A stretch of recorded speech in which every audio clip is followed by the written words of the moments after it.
Mi nombre es Aldemilio Valderas Gallardo y en este video hablaremos sobre la ciencia y la poesía y cómo estos temas pueden relacionarse. En nuestro día a día es muy complicado encontrar una conversación que involucre a los dos temas, ya que por lo general se relacionan a mundos totalmente distintos. Pero esto no es del todo cierto, ya que ambos poseen una característica en común, que es la de representar y recrear la vida que nos rodea, solamente que lo hacen de maneras distintas y con metodologías diferentes. Por ejemplo, la ciencia se encarga de recrear la vida tal y como es, podríamos decirlo. Intenta entender en su totalidad y al 100% los acontecimientos que pasan, y la poesía no, la poesía lo hace de una manera un poco más representativa. Esas son las dos principales características que los pueden diferenciar, pero ¿cómo una cosa se compara a la otra o cómo se pueden relacionar? La poesía ha servido de inspiración para la ciencia. Ejemplo de esto son los libros de Julio Verne, donde aquel escritor muy famoso imaginaba en sus obras máquinas a base de electricidad que en ese momento eran totalmente inexistentes. Eso sirvió como inspiración para que posteriormente los científicos, ocupando ideas del libro, poder recrear objetos en la vida cotidiana como lo son los submarinos.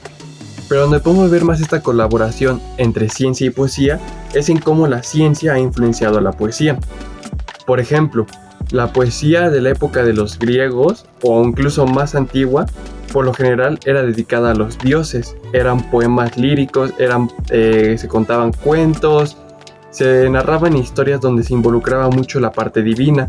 Esto en su parte se debe a que en ese momento no existían los conocimientos para explicar el mundo que nos rodeaba, y aquellas cosas que las personas o el humano en general no podía entender, se le atribuía una característica divina.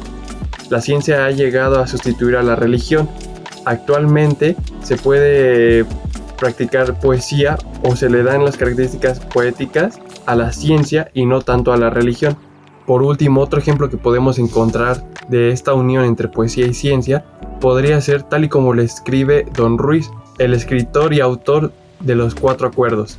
En este libro, el escritor nos plantea que el humano se comunica mediante símbolos. Todas las características o todo lo que nos rodea, nosotros como seres humanos le damos un símbolo para poder comunicarnos. En este caso podría ser palabras o el idioma. Pero, ¿y esto qué tiene que ver con la poesía o qué tiene que ver con la ciencia? Pues bueno, la poesía es solamente juego de símbolos. Eso es a lo que se dedica y es lo que ha hecho que tenga esta relación. Tenemos un objeto material, un objeto visible y todo, y la parte científica nos da algo en concreto. Este objeto es así, se describe de esta forma y tiene estas características. Y la poesía se encarga de agarrar esas características que la ciencia ya definió y jugar y mezclarlas. Por ejemplo, un ejemplo que hemos visto mucho en poesía es: tus ojos son verdes como esmeraldas. ¿Esto a qué se refiere? Está adquiriendo está dando las características de dicho objeto, que es el color verde típico de una esmeralda, con los ojos del personaje en cuestión. Evidentemente, esto es algo que para las personas o para el autor son totalmente comprensibles si sabemos a qué se nos refiere. Pero incluso podríamos decir, por esmeraldas, ¿a qué se referirá? ¿A la rigidez, dureza, maleabilidad? ¿O a qué se refiere con las esmeraldas? Y es este juego de palabras, el cómo se relaciona una cosa con la otra y cómo poder sustituir una cosa con la otra que compartan características en común, que se requiere mucho conocimiento de ciencia o por lo menos un entendimiento básico para poder hacer que una cosa pase a ser otra cosa conservando el mismo significado. Por conclusión, tenemos que la ciencia y la poesía tienen un mismo objetivo, el cual es describir nuestro entorno. Simplemente la metodología es diferente y también el motivo por el que se hace. Uno lo hace con el motivo de entender y el otro con la forma de interpretar o con el motivo interpretativo. Pero eso no significa que sean totalmente opuestos, y claro que existe una relación, ya que si la poesía es la representación de lo que existe y de lo que nos rodea, ¿cómo se va a poder interpretar algo que no se conoce? Y ahí es donde la ciencia entra, donde la ciencia explica y la poesía interpreta.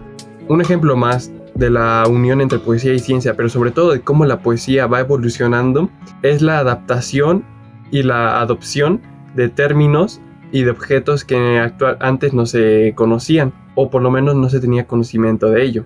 ¿Esto cómo se da?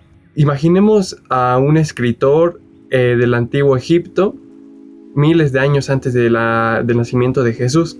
Ok, este escritor, ¿cómo podría involucrar en su poesía, por ejemplo, aviones o galaxia, cuando en ese momento ese término ni existía? O incluso aún, ¿cómo podría comparar los latidos de un corazón con un reloj tic-tac? Es totalmente imposible, ya que en ese momento no existía y por ende no se podía implementar en la poesía.